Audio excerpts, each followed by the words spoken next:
تو تعزیہ مرنے والوں کے ہاں کیا آتا ہے، تو اب یہ تعزیہ کیوں بناتے ہو؟ امام اہل سنت اعلی حضرت سرکار امام احمد رضا نے جو وضاحت فرمائی ہے، جس کو بنانے کی اجازت دی، بس اتنی سی کنڈیشن، جیسے کعبہ کا نقشہ ہے، جیسے گنبد خضرا کا نقشہ ہے، امام سرکار حسین کے روضے کا ہو بہو نقشہ، اسے بنا کے تصویر کھینچ کر کے یا بنا کر کے اپنے گھر میں سجا کے رکھ لو، بس اتنا ہی اس کی اصل ہے۔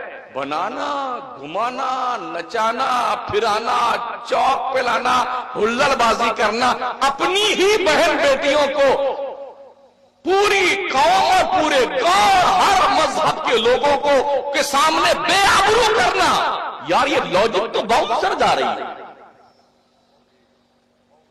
اس پاگل پن کا کیا علاج ہے؟ اس جنون کا کیا علاج ہے؟ مجھے بتاؤ پورے جرئی کے لوگ۔